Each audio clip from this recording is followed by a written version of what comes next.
a bedtime story. It's one of your favorites. It's The Bit and the Pendulum, The Bit and the Pendulum, The Bit and the Pendulum, by Edgar Allan Poe. Let's begin. I was sick unto death with that long agony, and when they at length unbound me, and I was permitted to sit, I felt that my senses were leaving me. The sentence, the dread sentence of death, was the last of distinct accentuation which reached my ears. After that, the sound of the inquisitorial voices seemed merged in one dreamy, indeterminate hum. It conveyed to my soul the idea of revolution, perhaps from its association in fancy with the burr of a mill wheel. This only for a brief period, and presently I heard no more. Yet for a while I saw, but with how terrible an exaggeration, I saw the lips of the black-robed judges. They appeared to me white, whiter than the sheet upon which I trace these words, and thin even to grotesqueness, thin with the intensity of their expression of firmness, of immovable resolution, of stern contempt of human torture. I saw that the decrees of what to me was fate were still issuing from those lips. I saw them writhe with a deadly locution. I saw them fashion the syllables of my name, and I shuddered because no sound succeeded. I saw, too, for a few moments of delirious horror, the soft and nearly imperceptible waving of the sable draperies which enwrapped the walls of the apartment, and then my vision fell upon the 7 tall candles upon the table. At first they wore the aspect of charity, and seemed white and slender angels who would save me. But then, all at once, there came a most deadly nausea over my spirit, and I felt every fibre in my frame thrill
Is not he who ponders over the perfume of some novel flower?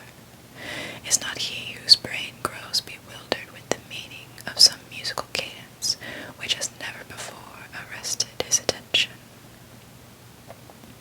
Amid frequent and thoughtful endeavors to remember, amid earnest struggles to regather some token of the state of seeming nothingness into which my soul had lapsed, there have been moments when I have dreamed of success.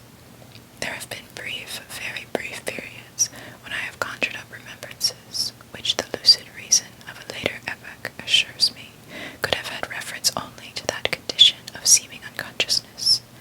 These shadows of memory tell, indistinctly, of tall figures that lifted and bore me in silence, down, down, still down, till a hideous dizziness oppressed me at the mere idea of the interminableness of the descent. They tell also of a vague horror at my heart, on account of that heart's unnatural stillness. Then comes a sense of sudden motionlessness throughout all things, as if those who bore me, a ghastly train, had outrun, in their descent, the limits of the limitless, and paused from the wearisomeness of their toil. After this I call to mind flatness and dampness, and then all is madness, the madness of a memory which busies itself among forbidden things. Very suddenly there came back to my soul motion and sound, the tumultuous motion of the heart, and in my ears the sound of its beating. Then a pause in which all is blank, then again sound, and motion, and touch, a tingling sensation pervading my frame, then the mere consciousness of existence without thought, a condition which lasted long. Then, very suddenly, thought, and shuddering terror, and earnest endeavor to comprehend my true state. Then a strong desire to lapse into insensibility. Then a rushing revival of soul, and a successful effort to move. And now a full memory of the trial, of the judges, of the sable draperies, of the sentence, of the sickness, of the swoon. Then entire forgetfulness of all that followed, of all that a later day and much earnestness of endeavor have enabled me vaguely to recall. So far I had not opened my eyes. I felt that I lay upon my back, unbound. I reached out my hand, and it fell heavily upon something damp and hard. There I suffered it to remain for many minutes, while I strove to imagine where and what I could be. I longed, yet dared not to employ my vision. I dreaded the first glance at objects around me. It was not that I feared to look upon things horrible, but that I grew aghast lest there should be nothing to see. At length, with a wild desperation at heart, I quickly unclosed my eyes. My worst thoughts then were confirmed. The blackness of eternal night encompassed me. I struggled for breath. The intensity of the darkness seemed to oppress and stifle me. The atmosphere was intolerably close. I still lay quietly, and made effort to exercise my reason. I brought to mind the inquisitorial proceedings, and attempted from that point to deduce my real condition. The sentence had passed, and it appeared to me that a very long interval of time had since elapsed, yet not for a moment did I suppose myself actually dead. Such a supposition, notwithstanding what we read in fiction, is altogether inconsistent with real existence. But where and in what state was I? The condemned to death, I knew, perished usually at the auto da fe, and one of these had been held on the very night of the day of my trial. Had I been remanded to my dungeon to await the next sacrifice, which would not take place for many months? This I at once saw could not be. Victims had been in immediate demand. Moreover, my dungeon, as well as all the condemned cells at Toledo, had stone floors, and light was not altogether excluded. A fearful idea now suddenly drove the blood in torrents upon my heart, and for a brief period I once more relapsed into insensibility. Upon recovering, I at once started to my feet, trembling convulsively in every fibre. I thrust my arms wildly, and around me in all directions. I felt nothing, yet dreaded to move a step lest I should be impeded by the walls of a tomb. Perspiration perspiration burst from every pore, and stood in cold big beads upon my forehead. The agony of suspense grew at length intolerable, and I cautiously moved forward with my arms extended, and my eyes straining from their sockets in the hope of catching some faint ray of light. I proceeded for many paces, but still all was blackness and vacancy. I breathed more freely. It seemed evident that mine was not, at least, the most hideous of fates. And now, as I still continued to step cautiously onward, there came thronging upon my recollection 1,000 vague rumors of the horrors of Toledo. Of the dungeons, there had been strange things narrated, fables I had always deemed them, but yet strange, and too ghastly to repeat save in a whisper. Was I left to perish of starvation in this subterranean world of darkness? Or what fate, perhaps even more fearful, awaited me? That the result would be death, and a death of more than customary bitterness, I knew too well the character of my judges to doubt.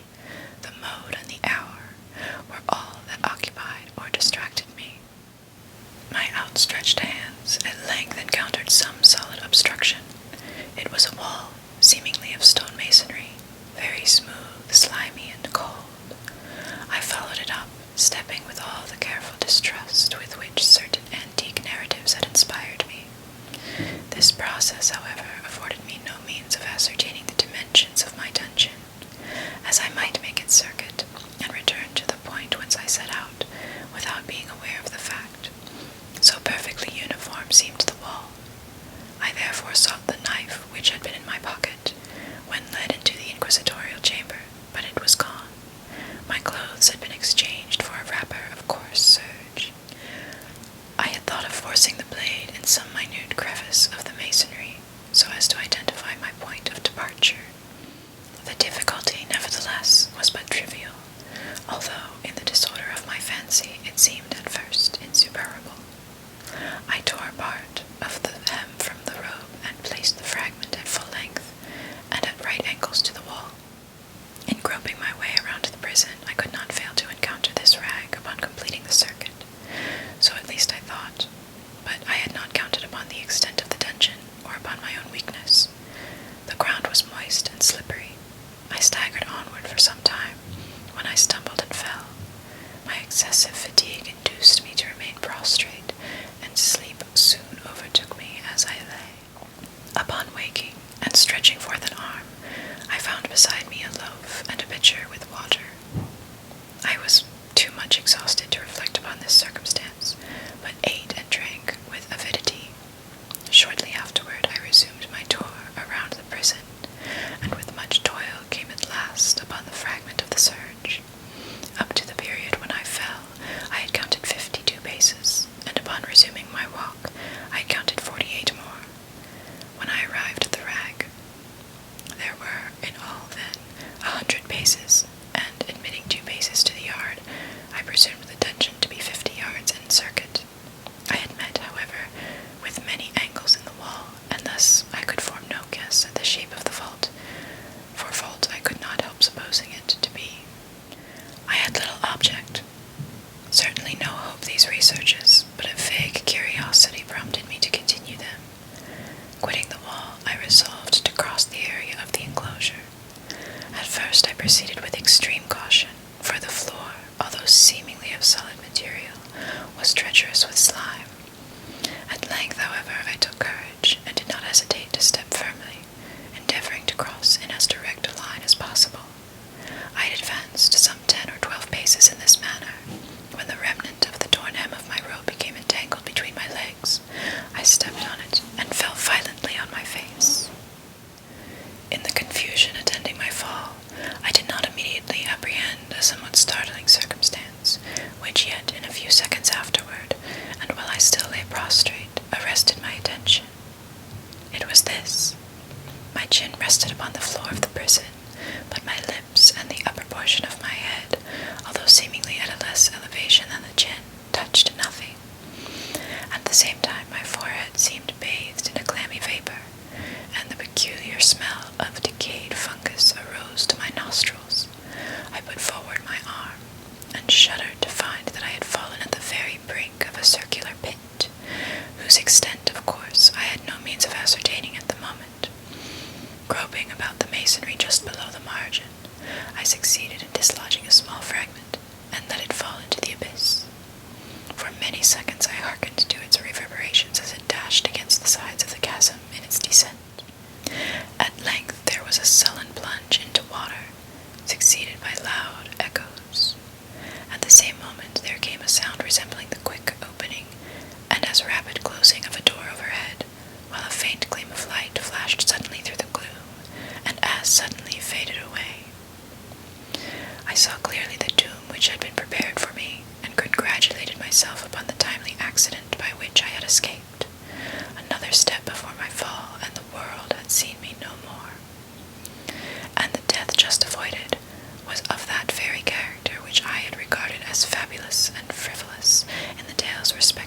inquisition. To the victims of its tyranny, there was the choice of death with its direst physical agonies, or death with its most hideous moral horrors. I had been reserved for the latter. By long suffering, my nerves had been unstrung, until I trembled at the sound of my own voice, and had become in every respect a fitting subject for the species of torture which awaited me. Shaking in every limb, I groped my way back to the wall, resolving there to perish rather than risk the terrors of the wells, of which my imagination now pictured many in various positions about the dungeon. In other conditions of mind, I might have had courage to end my misery at once by a plunge into one of these abysses. But now I was the veriest of cowards. Neither could I forget what I had read of these pits, that the sudden extinction of life formed no part of their most horrible plan. Agitation of spirit kept me awake for many long hours, but at length I again slumbered. Upon rousing, I found by my side, as before, a loaf and a pitcher of water. A burning thirst consumed me, and I emptied the vessel at a draught. It must have been drugged, for scarcely had I drunk before I became irresistibly drowsy. A deep sleep fell upon me, a sleep like that of death. How long it lasted, of course, I know not, but when once again I unclosed my eyes, the objects around me were visible. By a wild sulphurous luster, the origin of which I could not at first determine, I was enabled to see the extent and aspect of the prison. In its size I had been greatly mistaken. The whole circuit of its walls did not exceed 25 yards. For some minutes this fact occasioned me a world of vain trouble. Vain indeed, for what could be of less importance, under the terrible circumstances which environed me, than the mere dimensions of my dungeon? But my soul took a wild interest in trifles, and I busied myself in endeavors to account for the error I had committed in my measurement. The truth at length flashed upon me. In my first attempt at exploration I had counted 52 paces, up to the period when I fell. I must then have been within a pace or two of the fragment of serge. In fact, I had nearly performed the circuit of the vault. I then slept, and upon awaking, I must have returned upon my steps, thus supposing the circuit nearly double what it actually was. My confusion of mind prevented me from observing that I began my tour with the wall to the left, and ended it with the wall to the right. I had been deceived, too, in respect to the shape of the enclosure. In feeling my way, I had found many angles, and thus deduced an idea of great irregularity. So potent is the effect of total darkness upon one arousing from lethargy or sleep. The angles were simply those of a few slight depressions or niches at odd intervals. The general shape of the prison was square. What I had taken for masonry seemed now to be iron, or some other metal, in huge plates, whose sutures or joints occasioned the depression. The entire surface of this metallic enclosure was rudely daubed in all the hideous and repulsive devices to which the charnel superstition of the monks had given rise. The figures of fiends and aspects of menace, with skeleton forms, and other more really fearful images, overspread and disfigured the walls. I observed that the outlines of these monstrosities were sufficiently distinct, but that the colors seemed faded and blurred, as if from the effects of a damp atmosphere. I now noticed the floor, too, which was of stone. In the center yawned the circular pit from whose jaws I had escaped, but it was the only one in the dungeon. All this I saw indistinctly, and by much effort, for my personal condition had been greatly changed during slumber. I now lay upon my back, and at full length, on a species of low framework of wood. To this I was securely bound by a long strap resembling a surcingle. It passed in many convolutions about my limbs and body, leaving at liberty only my head, and my left arm to such extent that I could, by dint of much exertion, supply myself with food from an earthen dish which lay by my side on the floor. I saw to my horror that the pitcher had been removed. I say to my horror, for I was consumed with intolerable thirst. This thirst, it appeared to be the desire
say that its nether extremity was formed of a crescent of glittering steel, about a foot in length from horn to horn, the horns upward, and the under edge evidently as keen as that of a razor. Like a razor also, it seemed massy and heavy, tapering from the edge into a solid and broad structure above. It was appended to a weighty rod of brass, and the whole hissed as it swung through the air. I could no longer doubt the doom prepared for me by monkish ingenuity in torture. My cognizance of the pit had become known to the inquisitorial agents, the pit whose horrors had been destined for so bold a recusant as myself, the pit typical of hell, and regarded by rumor as the ultimate tool of all their punishments. The plunge into this pit I had avoided by the merest of accidents. I knew that surprise, or entrapment into torment, formed an important portion of all the grotesquerie of these dungeon deaths. Having failed to fall, it was no part of the demon plan to hurl me into the abyss, and thus, there being no alternative, a different and a milder destruction awaited me. Milder. I half smiled in my agony as I thought of such application of such a term. What boots it to tell of the long, long hours of horror more than mortal, during which I counted the rushing vibrations of the steel, inch by inch, line by line, with a descent only appreciable at intervals that seemed ages. Down and still down it came. Days passed. It might have been that many days passed, ere it swept so closely over me as to fan me with its acrid breath. The odor of the sharp steel forced itself into my nostrils. I prayed. I wearied heaven with my prayer for its more speedy descent. I grew frantically mad, and struggled to force myself upward against the sweep of the fearful scimitar. And then I fell suddenly calm, and lay smiling at the glittering death, as a child at some rare bauble. There was another interval of utter insensibility. It was brief, for, upon again lapsing into life, there had been no perceptible descent in the pendulum. But it might have been long, for I knew there were demons who took note of my swoon, and who could have arrested the vibration at pleasure. Upon my recovery, too, I felt very, inexpressibly sick and weak, as if through long inanition. Even amid the agonies of that period, the human nature craved food.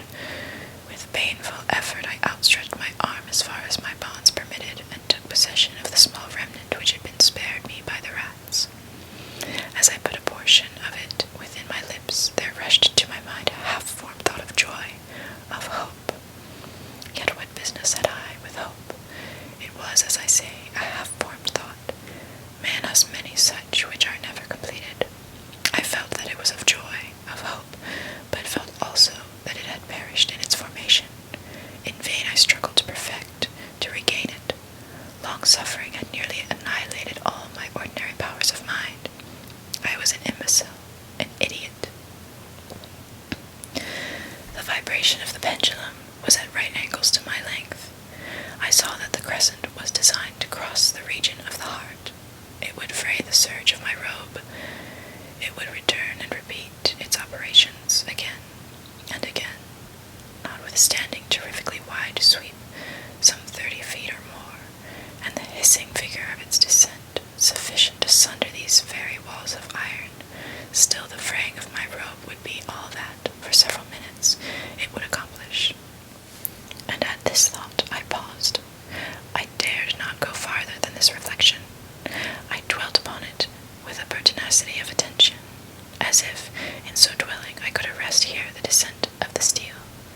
I forced myself to ponder upon the sound of the crescent as it should pass across the garment, upon the peculiar thrilling sensation which the friction of cloth produces on the nerves.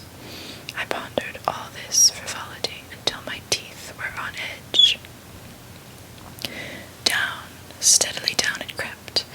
I took a frenzied pleasure in contrasting its downward with its lateral velocity, to the right, to the left, far and wide, with a shriek of a damned spirit, to my heart, with the stealthy pace of the tiger. I alternated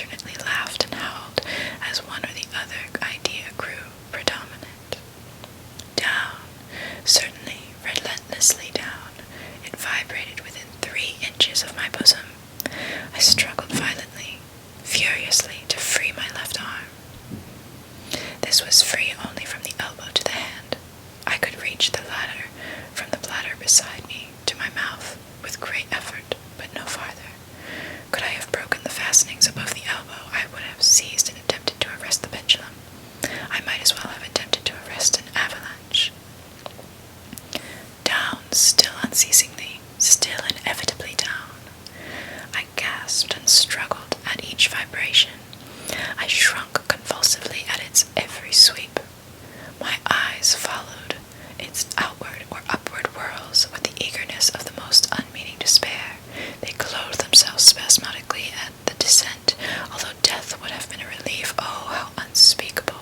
Still I quivered in every nerve to think how slight a sinking of the machinery would precipitate that keen, glistening axe upon my bosom. It was hope that prompted the nerve to quiver, the frame to shrink. It was hope, the hope that triumphs on the rack, that whispers to the death-condemned even in the dungeons of the Inquisition.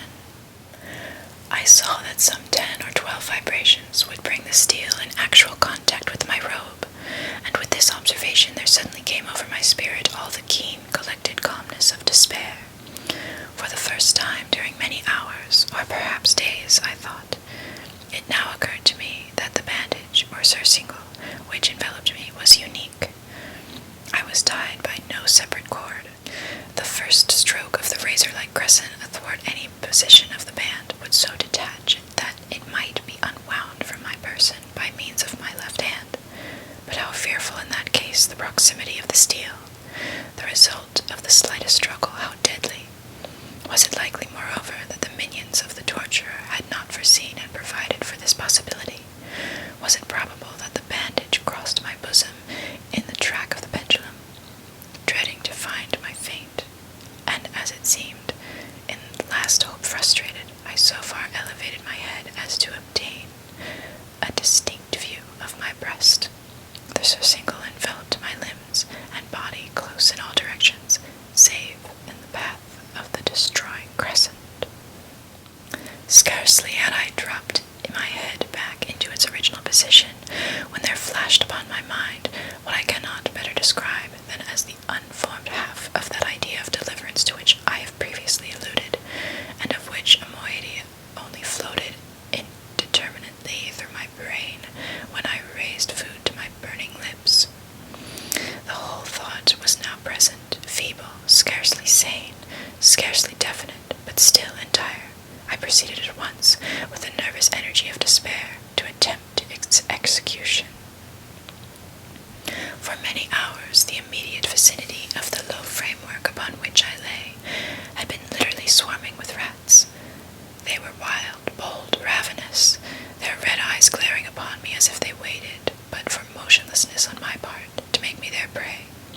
To what food, I thought, have they been accustomed in the well?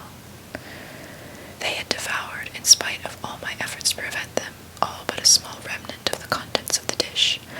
I had fallen into an habitual seesaw, or wave of the hand about the platter, and at length the unconscious uniformity of the movement deprived it of effect. In their voracity the vermin frequently fastened their sharp fangs in my fingers. With the particles of the oily and spicy viand which now remained, I thoroughly rubbed the bandage wherever I could reach it. Then, raising my hand from the floor, I lay breathlessly still. At first, the ravenous animals were startled and terrified at the change, at the cessation of movement. They shrank alarmedly back. Many sought the well, but this was only for a moment. I had not counted in vain upon their voracity.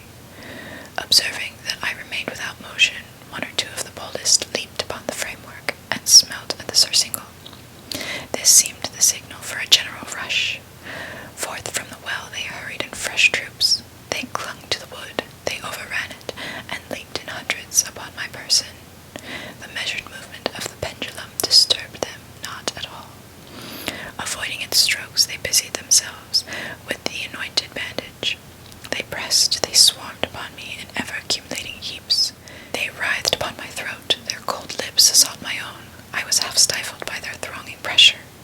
Disgust, for which the world has no name, swelled my bosom, and chilled with a heavy clamminess in my heart. Yet 1 minute, and I felt that the struggle would be over. Plainly I perceived the loosening of the bandage. I knew that in more than one place it must be already severed. With a more lay still. Nor had I erred in my calculations, nor had I endured in vain. I at length felt that I was free. The surcingle hung in ribands from my body, but the stroke of the pendulum already pressed upon my bosom. It had divided the serge of the robe. It had cut through the linen beneath. Twice again it swung, and a sharp sense of pain shot through every nerve. But the moment of escape had arrived. At a wave of my hand, my deliverers hurried tumultuously away. With a steady movement, cautious, sidelong, shrinking, and slow, I slid from the embrace of the bandage and beyond the reach of the scimitar. For the moment at least, I was free. Free, and in the grasp of the Inquisition. I had scarcely stepped from my wooden bed of horror upon the stone floor of the prison, when the motion of the hellish machine ceased, and I beheld it drawn up by some invisible force through the ceiling. This was a lesson which I took desperately to heart. My every motion was undoubtedly watched. Free. I had but escaped death in one form of agony, to be delivered unto worse than death in some other. With that thought, I rolled my eyes nervously around on the barriers of iron that hemmed me in. Something unusual. Some change which, at first, I could not appreciate distinctly. It was obvious, had taken place in the apartment. For many minutes of a dreamy and trembling abstraction, I busied myself in vain, unconnected conjecture. During this period, I became aware, for the first time, of the origin of the sulphurous light which illumined the cell. It proceeded from a fissure, about half an inch in width, extending entirely around the prison at the base of the walls, which thus appeared and were completely separated from the floor. I endeavored, but of course in vain, to look through the aperture. As I arose from the attempt, the mystery of the alteration in the chamber broke at once upon my understanding. I have observed that, although the outlines of the figures upon the walls were sufficiently distinct, yet the colors seemed blurred and indefinite. These colors had now assumed, and were momentarily assuming, a startling and most intense brilliancy that gave to the spectral and fiendish portraitures an aspect that might have thrilled even firmer nerves than my own. Demon eyes of a wild and ghastly vivacity glared upon me in 1,000 directions, where none had been visible before, and gleamed with the lurid luster of a fire that I could not force my imagination to regard as unreal. Unreal. Even while I breathed, there came to my nostrils the breath of the vapor of heated iron. A suffocating odor pervaded the prison. A deeper glow settled each moment in the eyes that glared at my agonies. A richer tint of crimson diffused itself over the pictured horrors of blood. I panted. I gasped for breath. There could be no doubt of the design of my tormentors. Oh, most unrelenting, oh, most demoniac of men. I shrank from the glowing metal to the center of the cell. Amid the thought of the fiery destruction that impended, the idea of the coolness of the well came over my soul like balm. I rushed to its deadly brink. I threw my straining vision below. The glare from the enkindled roof illumined its inmost recesses. Yet for a wild moment did my spirit refuse to comprehend the meaning of what I saw. At length it wrestled its way into my soul. It burned itself in upon my shuddering reason. Oh, for a voice to speak! Oh, horror! Oh, any horror but this! With a shriek I rushed from the margin, and buried my face in my hands, weeping bitterly. The heat rapidly increased, and once again I looked up, shuddering as with a fit of the ague. There had been a second change in the cell, and now the change was obviously in the form. As before, it was in vain that I at first endeavored to appreciate or understand what was taking place, but not long was I left in doubt. The inquisitorial vengeance had been hurried by my twofold escape, and there was to be no more dallying with the King of Terrors. The room had been square.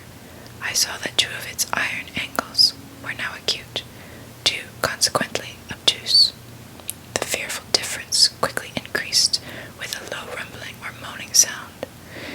In an instant the apartment had shifted its form into that of a lozenge.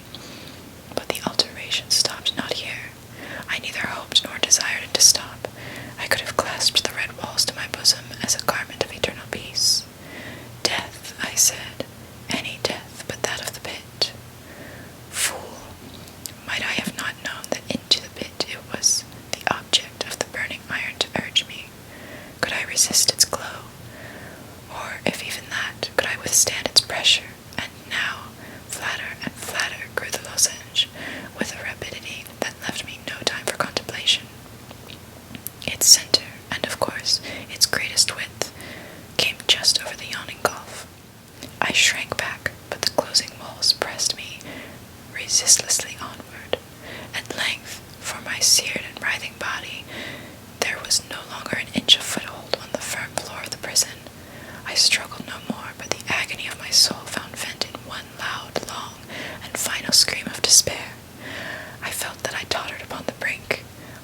Inquisition was in the hands of its enemies.